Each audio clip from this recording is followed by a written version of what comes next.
Sam Tripoli is a longtime stand-up comedian who will be honing his craft here in Austin this Friday night at the Vulcan Gas Company. It's part of the Tinfoil Hat Comedy Show along with Eddie Bravo. Not a ton of tickets left. For those that do remain, you can grab them at vulcanatx.com. Sam, thank you for the time. How you doing today? Such a pleasure to be back on your show. Excited to be here, man. Thanks for having me, Trey. Yeah, Sam, there aren't many Armenians I know in this world outside of my family, but you are one of those guys that I always point to as Armenia at its greatest.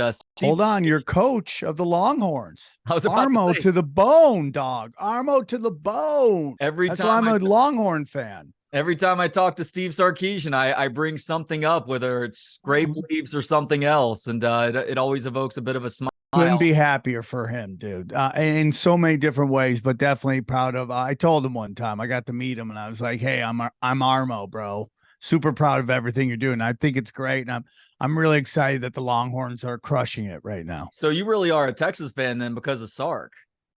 Yeah, 100. Dude, I went to UNLV mostly because they had an Armenian coach in Tarkisian, Tark to Shark. That's the whole reason I went there. That's right. And remind me, were you there during the heyday, during the LJ? I came the year after, and I got J.R. Ryder, and they went 26-2, and they played him. He played shooting guard in the NBA, but on our team, they played him a lot at center. That's how good he was. And he had a brother or a cousin that was just too crazy for the NBA. And that guy would make videos before videos were a big deal of him just jumping over cars. That's how athletic that family was. And he would come and play against us, all the white boy frat boys, and just dunk on all of us all the time. It was crazy how athletic that family was. Oh, I'm sure you guys would wear that like a badge of honor too. I got dunked on by Tony Battie one time at Texas Tech. I was running back down the court with my arms in the air. Yeah, that would be the best, bro. The best. Try to block a shot and just get posterized. That'd be the best. So I'm excited because you're going to be back in town performing stand-up this Friday night at Vulcan Gas Company. It's such a unique and fun place to watch stand-up. I'm assuming it's cool to get to perform there too, but it's going to be you and Eddie Bravo performing some tinfoil hat comedy. There aren't a ton of tables left. There are still a few. I did check out. Yeah, it's crazy. It's almost sold out. vulcanatx.com. Just go there now. Again, this is going to be sold out by Friday night. But for me, people who are maybe unfamiliar, what can they expect from tinfoil hat comedy? Well, what we're going to do is going to do some regular comedy for you, and then we're going to answer any questions that you want. A lot of people know Eddie Bravo from the Joe Rogan Experience. They know me from my multiple shows, whether it's Tinfoil Hat or Conspiracy Social Club with Brian Callen, and they get to ask the questions they've always wanted to ask. So it's a fun environment, and it's probably one of the smartest shows you ever go to because the crowd will really let you go into some crazy places that maybe most comedy crowds won't let you go. And Texas is great. I mean, the Austin comedy scene is so insane right now, and I was just there a couple of weeks ago, and it was just like, it's so alive. It reminds me of, the glory days at the Comedy Store. So you got something very special in Austin going right now. Yeah, it's obviously been really pushed along by Rogan moving here and him starting the mothership, which that is, look, there are so many great venues in this town. I mean, it's clear that it was a comedian who set that club up. Have you actually stood on stage at the mothership? No, I'm hoping to get up there. I haven't done stand up there. I went there and saw it, and I just had come in town because I didn't have enough time to call in and try to get a spot, but they've already told me I can go up, and I'm excited. And the room is gorgeous. I mean, it's exactly what you expect from Joe Rogan. Like everything Joe Rogan touches ends up turning into gold. So it's like, why wouldn't this be the same thing? It is a beautiful club. It reminds me again a lot of the Comedy Store, and the scene is really good. You got some great young comics out there, and everything seems to be clicking in Austin. So you're still in Los Angeles right now, obviously. Yeah, unfortunately. Regular at the Comedy Store, and I follow the Comedy Store on Instagram, so I still see the incredible lineups. You regularly a part of things as well. Obviously there was a contingent that moved out of Los Angeles a few years ago, Rogan and some folks like that. But I would imagine that the comedy scene in LA is still flourishing like it always has. Nah, dude, it's hot garbage right now, and that's just the way it is. All the outlaws left. And it's like it's going through a growth period. And it was very interesting because when I moved to LA in like 98, it kind of did the same thing then. It was like kind of out with the old and in with the new. And during COVID, all the outlaws left. And the crowds are definitely different. Sometimes I feel like I'm doing the BuzzFeed Christmas party where everybody's way too sensitive, and sarcasm is a felony in Los Angeles right now. Everything's taken literal, and it's just an interesting time. I mean, it's not even the comedy clubs are great. It's just the audience here. All the outlaws left. You go down Sunset, all the rock and roll's gone. It's a weird time here. And I'm just going to be honest with you.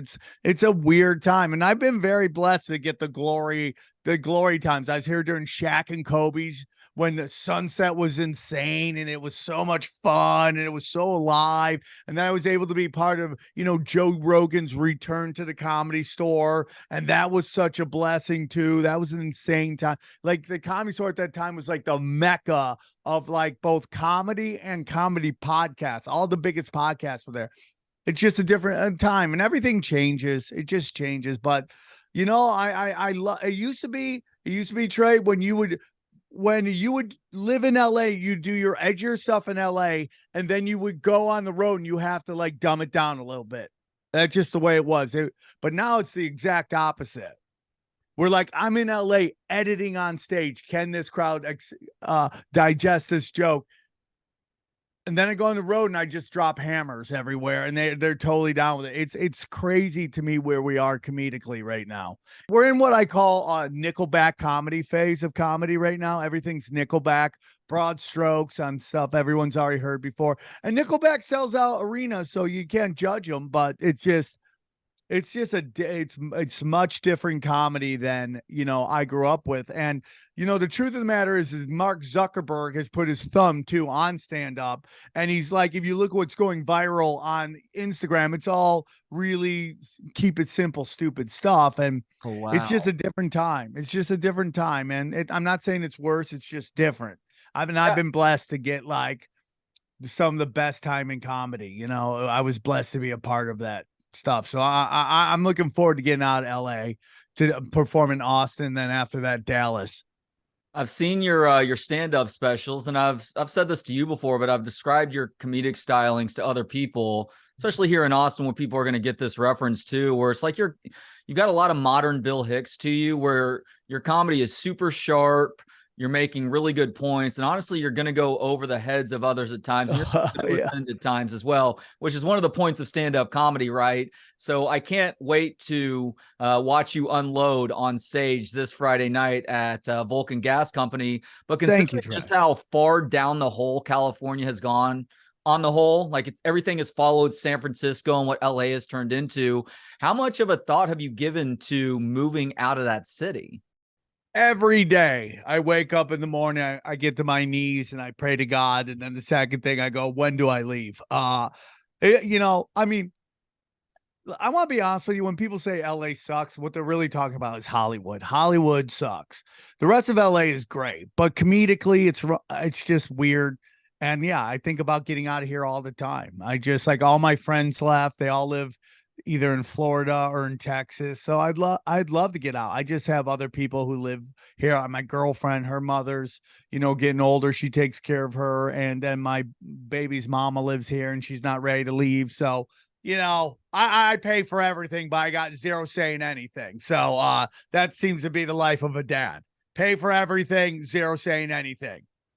So yeah, and if you're going to move one place to another, you've got to convince an entire tribe to do. Yeah, I have a whole carnival that comes with me wherever I'm going to move to. But we'll see, dude. I live in the valley. It's family oriented, so we'll see, man. But I dream about moving to Austin all the time. It'd either be Austin or Fort Lauderdale. That's where I go. I think Austin would be very welcoming of a guy like you. I would love it, dude. Me and Sarkeesian hanging out, eating hummus, chilling. That's right. I'd get you to some Texas Longhorn football games, just root from the west side of the stands. I would go. And then I could, when I want to get my feel of LA, I could go hang out with the homeless in Austin too. You guys have interesting homeless, and they all look like they're from the future. Like they've escaped some kind of scientific pod and they've gotten away and they come here to warn us about the future. You have a very interesting homeless. Well, Very interesting. that's because half are trying to make it as musicians in this town, and so it's a bit of a front too. Yeah, it's kind of crazy. It's such a blend of like, Texas University, art, and then just these people who just go hard in the pain party and end up having no place to sleep. It's like, it's such an interesting thing. Well, we got lucky a few years ago because city officials were trying to take Austin in the direction of LA, San Francisco, Portland, Seattle, you name it. But there was a petition that was signed by enough people that it allowed voters to decide whether or not to allow homeless camping pretty much anywhere these guys were wanting to. And thankfully, the voters did overturn it, even in progressive Austin, which just shows just how big of a disaster that whole policy is. I mean, I went to Portland this summer, and I've got some pretty progressive friends there. All they could talk about is how badly the city had screwed up on the homeless issue. Dude, it drives me nuts. I live in California. Everyone complains about prices, crime, and everything like that in LA, the homeless situation. And, my heart goes out to them. Most of those people are born into really hard situations.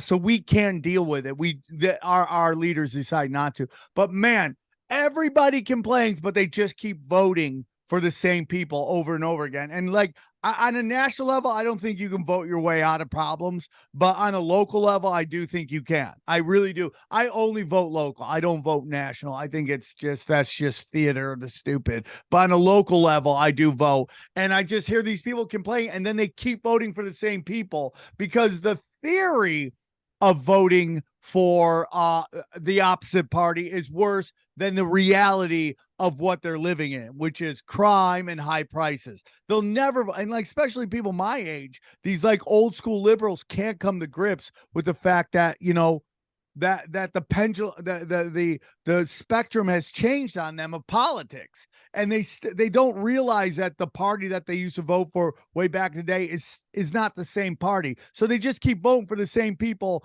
and it's like, what's the definition of insanity? Is doing the same thing over and over again, expecting different results. I mean, I can't. And then California politics is so rigged, bro. I know one person I go, who ran for the Republican nomination for governor in California? One woman knew the name. Nobody else knows the guy.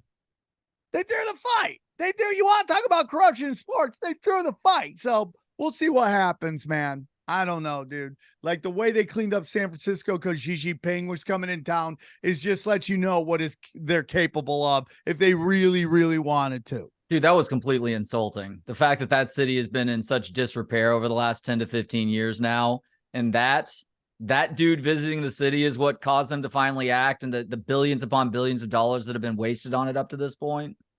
Yeah, I mean, let's get into why is the California governor meeting with the leader of China when we're possibly have World War III on the horizon? Like, what are you doing? Like, he's so unself-aware, and he doesn't think, like, he thinks he could just run. He's trying to run for president. That's what he's doing. And he doesn't understand how hated his brand is outside of California. He's hated in California. There's four families that have been running California for over 100 years, and they just rotate who's running the state, and they've ran it into the ground. It's like crazy, dude. It's funny because some of my liberal friends here, I see them trying to talk themselves into Gavin Newsom. Like I'm an independent. I'm like you. I think both sides are ridiculously corrupt here. Yeah. I'll ask them, like, what do you think about Gavin Newsom? He definitely has that slick, borderline, if not flat out evil. American Psycho. Yeah, exactly. American Psycho. That's a great representation for it. But it's just like with Joe Biden, when you watch the guy bumble around, not knowing what the hell he's saying 3/4 of the time, and they're trying to pass that off as not that big of a deal. Oh, teleprompter mistakes or this or that. He just had a mental error. He's a little bit older. Yeah, he is the leader of the free world, guys. Like this isn't small potatoes here. That means the people who are propping him up right now are really responsible for a lot of these decisions. But who the hell is that exactly? Yeah. And the reason, listen, dude, I mean, like, I don't know how deep you want to go on this show, but it's like Joe Biden was put in because they're going to throw all this chaos that they're causing onto him and blame him for it. He's going to be the fall guy for all this chaos right now. That's his whole job is he's like a sin eater. There was that, his job is to basically take in all the sins of these neoliberals, and they'll blame it all on him, pin it on him, and he'll just disappear into history. And that's just how it goes, man. And it's being done on purpose, and everything's coming to light. It's very interesting. I've had this conspiracy podcast for about 7 years, and if I was wrong more than right, I wouldn't have a conspiracy podcast for 7 years. Right. And I've been telling everybody they stole that election. They did steal the election. It's all coming out right now. And I just wish people would just listen to me and assume I'm right and then work from that, because we'd save so much problem. That whole thing was a lie. It's all demoralization campaign. And it's like it was all done on purpose because they knew what was coming. And it's just like after George Bush sold the election from Gore, they knew what was coming. They needed people in the right places. That's how it goes.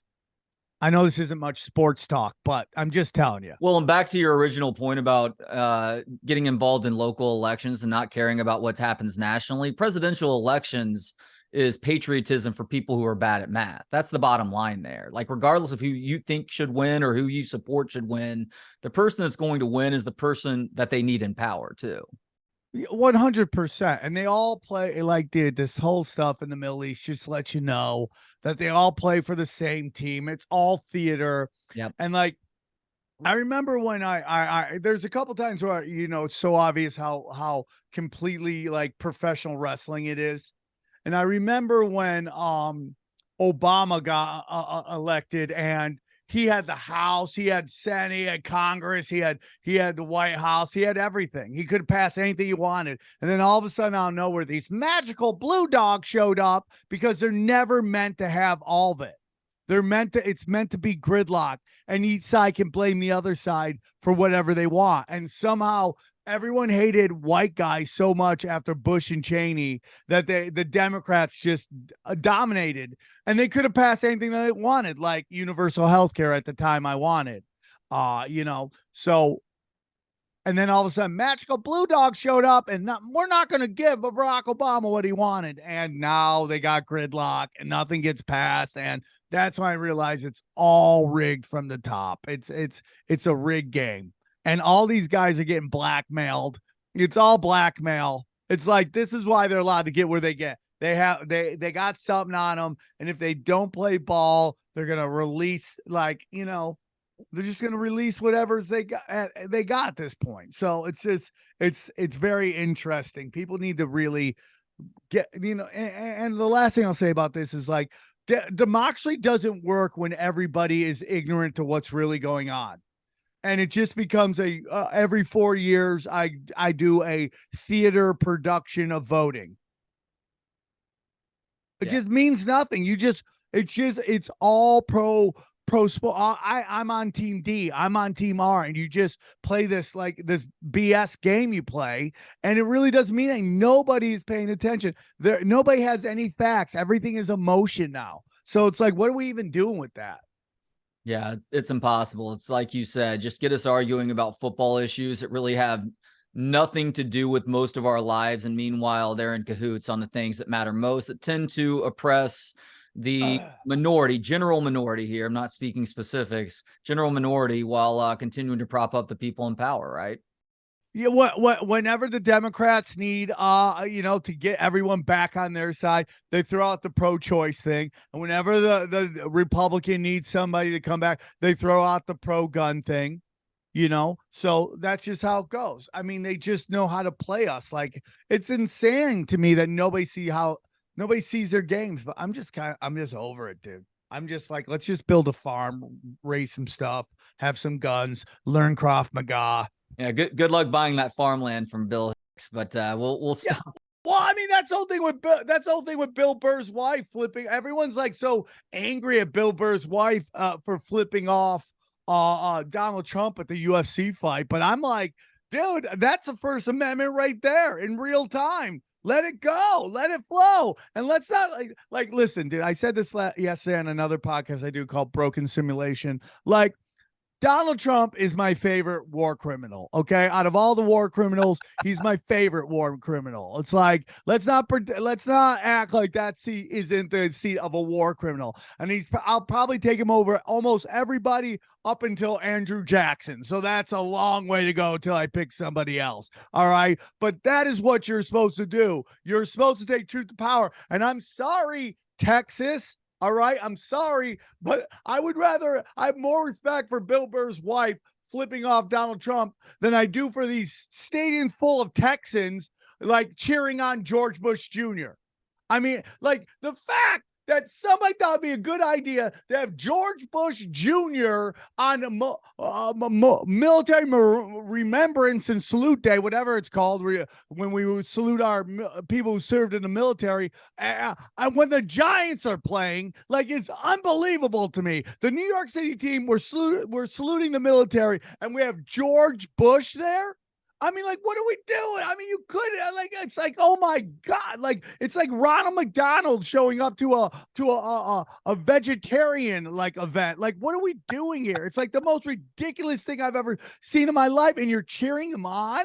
Like, it was very upsetting. So I am fine with Bill Burr's wife flipping off the president because he's in an arena that gave him a standing O. One person gave him double birds. It's not a big deal. The arena gives them a standing O, while people who continue to align themselves with Trump just get bashed in local and statewide elections too over the last 2 cycles now.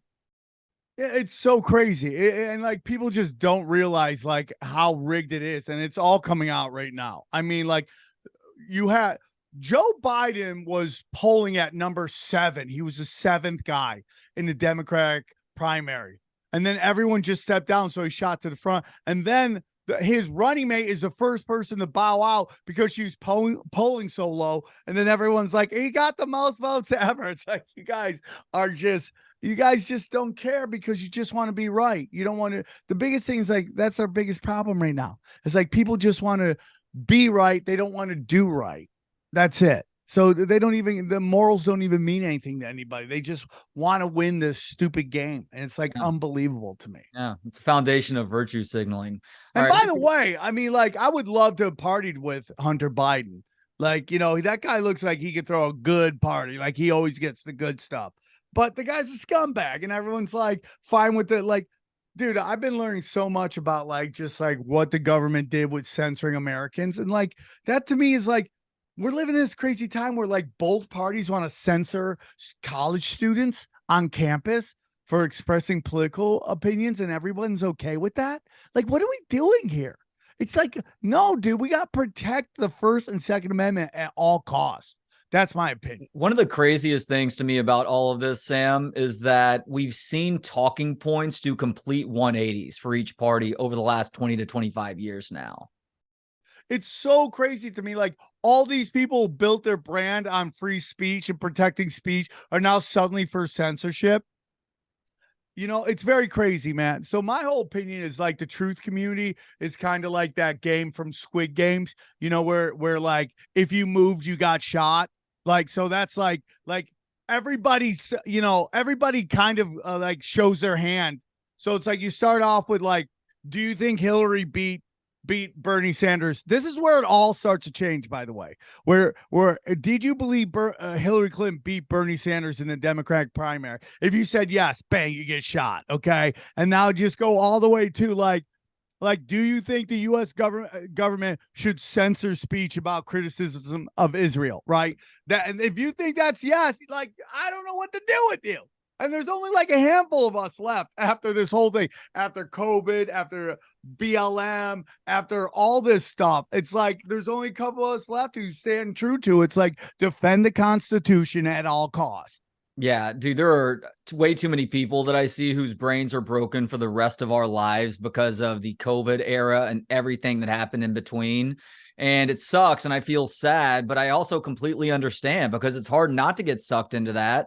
And just feel complete outrage based on how things were handled over those 3 years.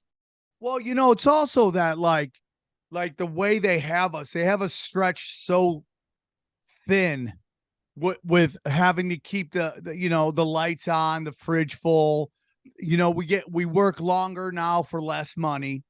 Mm-hmm. Our dollar doesn't go as far.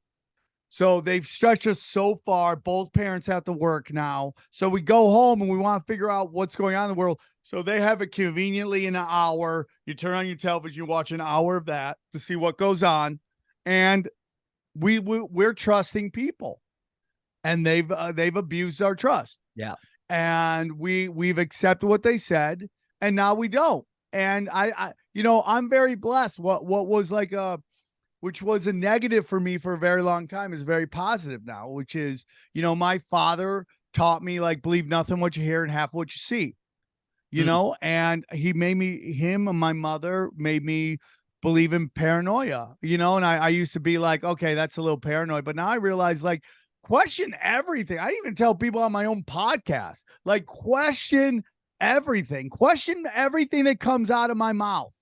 Do your own research. It's free. Question everything. It's free. And like, we should always be questioning our politicians. And somebody came on my podcast, said one time, it's like, he's like, I like it when the president is hated, because when the president's hated, everyone questions everything he does. When the president is loved, they just accept everything he does. It's like, we should always be, even if you love the guy, you should always question everything that he does. And that's why, going back to Bill Burr's wife flipping off, Donald Trump, it's like, that's the guy that gave Bill Gates $10 billion. They went around, bought up all the farmland with, right? That's the guy who didn't EU censored free speech on campuses. That's the guy who, when they tried to stop selling Saudi Arabia arms because they were committing genocide in Yemen, he vetoed it. So, I mean, and listen, again, he's my favorite war criminal. So I'm on your side in that sense, but you should always question everything. All right. We have not talked enough sports conspiracies, but I have one more conspiracy for you, but we'll talk about that when you want, but it fits into what we just brought up. What is it? Go ahead. Hit me. Okay. So I had a guy on my show named Ryan Dawson. And Ryan is a really great researcher, does some deep dives. And he started telling me about why colleges have adopted, NIL, which is name, image, likeness. Well, so people have never really thought about, like, the college and the business model of college. So it's like, is college a business? What is it? Okay, let's say it is a business, right? Where does the profits, if tuition keeps going up, where does the profits of a college go to? Well, who runs a college? Who is the CEO? Well, it's the board of trustees. And what does the board of trustees do? Well, they are in charge of the what? The trust. And that's where all the money, after all the bills have been paid, all the salaries have been paid, all the money goes into a trust. And what does the board of trustees do? They manage the trust. And what does the trust do? The trust invests that money in what? Hedge funds. Okay? So, and what do the majority of these hedge funds invest in? And this is where we get into why Trump did the banning BDS on campus. These hedge funds that these colleges tend to invest in are military industrial complex hedge fund companies. And a lot of them are Israeli. So you cannot have BDS on campus, which calls for the boycott of Israel, because these colleges all invest in the military industrial complex. So you go, why are these channels paying $2, $3, $4 billion for college basketball rights when, let's admit it, their ratings aren't very good? No, and the product is not as good as it was 20 years ago either.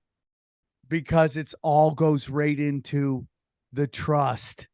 And NIL doesn't take any money from the military industrial complex. They're able to make money outside of that system. And that's why they have NIL. Well, it's interesting that you're seeing this push. And I guess this plays into what you're just talking about, where you have these collectives that were independent of the athletics departments. But one of the big pushes happening federally right now with the NCAA and university presidents and athletics directors is trying to get it all under the same umbrella, while also still insisting that these college athletes aren't employees of the university. Yes. And look, I get it Yes. if you're talking about some Olympic sport that doesn't have the popularity that college football does.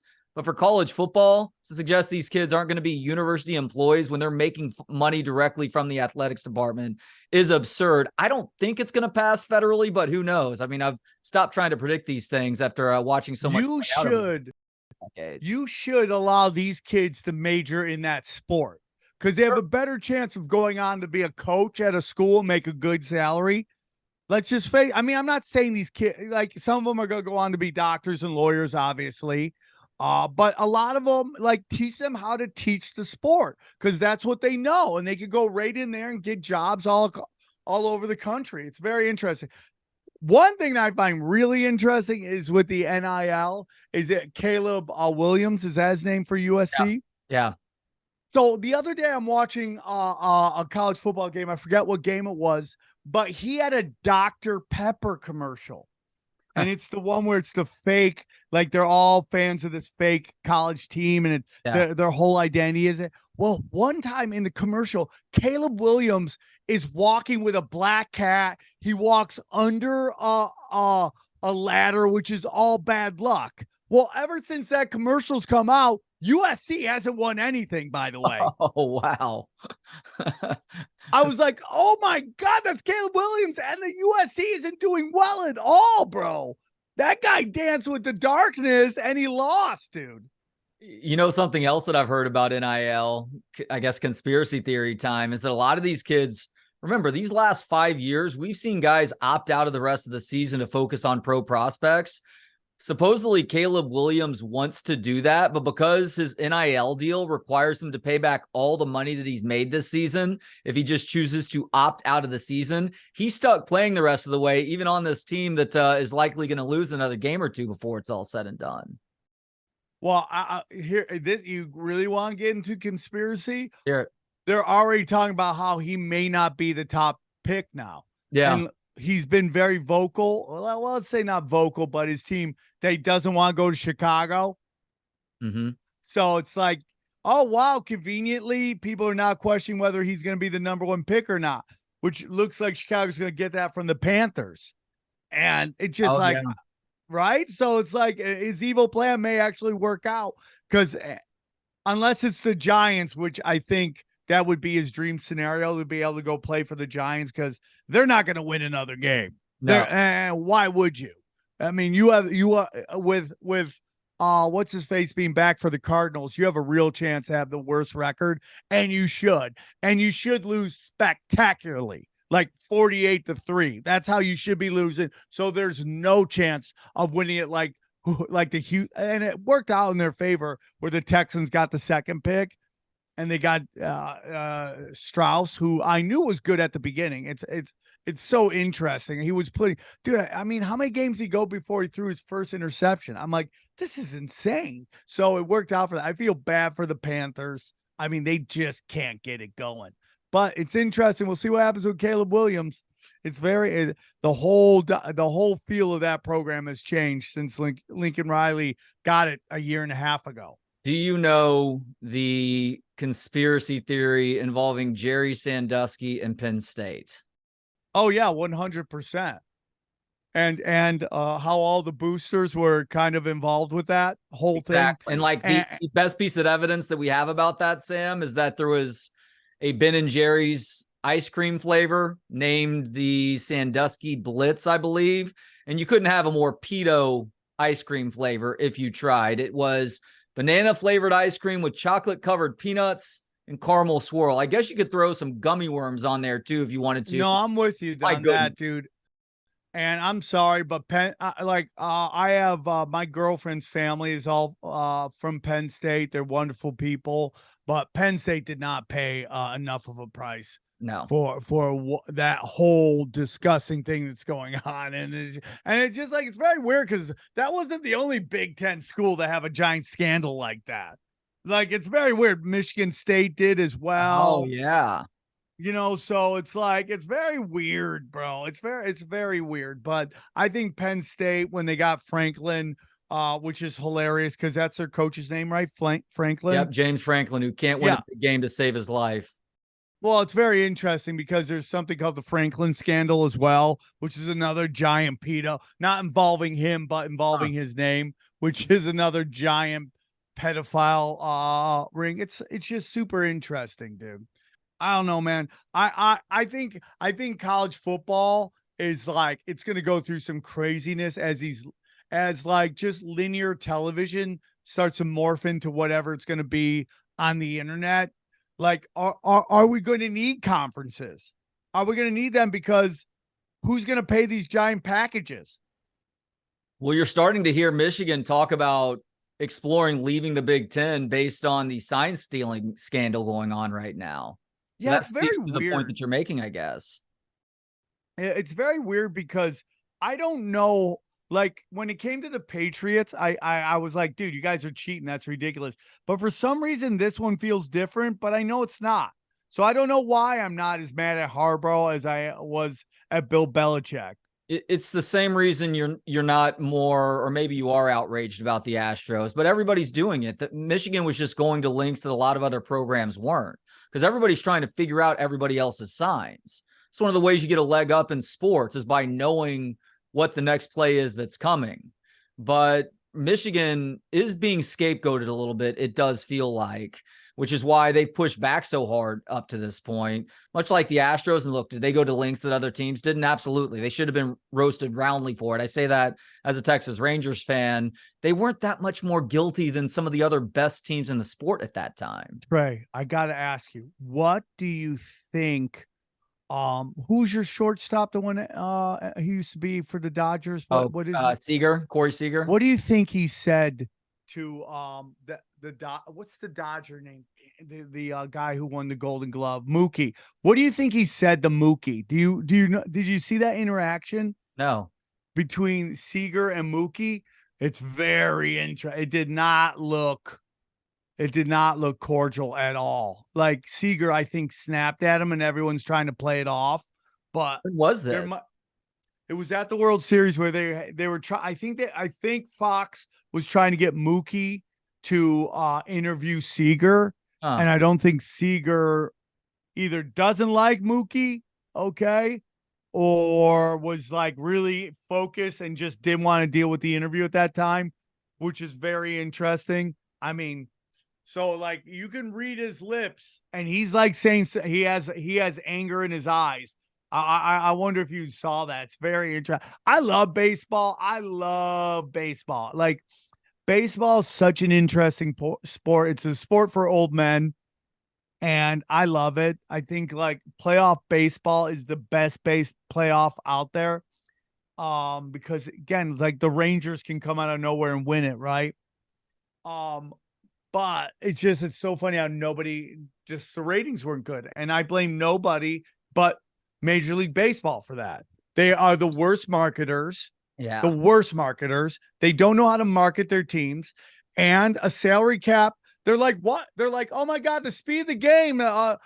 Viewers are up. No. It just happened to cycle where teams that have been doormats were actually good, and a bunch of them were actually good this year. The Baltimore Orioles, the Cincinnati Reds, they were all good. So you had more people going to games. So that's why your numbers are up. But they'll blame it on anything but the fact that they won't get a salary cap that allows these small market teams to compete. I hate that the Dodgers are always in on every major, and I'm a Dodgers fan. I hate that they can get any player when, let's say, the Cincinnati Reds can't. Yeah, you guys are the front runner for Shohei Ohtani right now. That drives me nuts. It drives me nuts. So my favorite sports conspiracy does come from baseball. I'm like 95% positive this is true, that Cal Ripken, his streak was going to be broken at one point, but the Orioles faked an electrical outage. Because Kevin Costner got caught sleeping with his wife. Cal leaves. Costner's staying at their place. Cal leaves. He realizes he forgets something, shows up back home, finds Costner sleeping with his wife, which, by the way, what insane person is going to be trusting Kevin Costner with their wife in the mid-1990s? Shame on you, Cal, for making that mistake to begin with.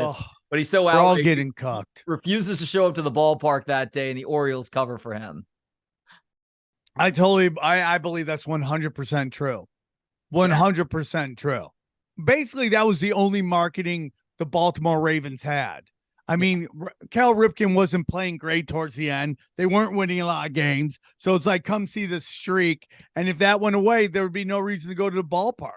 Very selfish 100%. streak too, by the way. Very selfish streak. Like, you're not going to give your backup a few innings there. Come on, man. Well, how about the fact that, like, here's an interesting story. The Cal Ripken of the NBA is AC Green, and he played the most consecutive basketball games. And he was like a super Christian, and he played on LA, Phoenix, Dallas, and Miami, I believe, were the 4 teams he played on. And he was a virgin the whole time. And I'm like, hold on. You're playing in these cities that are like super Christian, super Catholic, and you couldn't find one good Catholic chick, bro? Well, how about this Dwight Howard stuff that he's coming out gay? Dude, and I'm like, I don't blame him, bro. That's the anti-AC Green story. What's happening with Dwight Howard right now? Well, you know, I mean, like, Dwight Howard has like 10 kids. He just wants to hook up with something that doesn't come with a child support payment. You know, that's basically it. Oh my gosh. Damn it, dude. We're out of time. He is Sam Tripoli. Check him out if you can this weekend at Vulcan Gas Company. He is headlining along with Eddie Bravo, the Tinfoil Hat Comedy Show at Vulcan, vulcanatx.com for the few tickets that remain. Check his website out as well, samtripoli.com. Sam, always a pleasure, man. Always a pleasure. Thanks for having me on, Trey. I hope this was fun. I had a great time. Sorry I was a little late, and I look forward to being on your show again. Thanks to Gentleman Jesus for the intro and outro music. Hear more of his work at gentlemanjesus.com. Thanks to you for hanging out. For more of the show and to connect on social media, visit booksonpod.com. Talk to you next time on Books on Pod.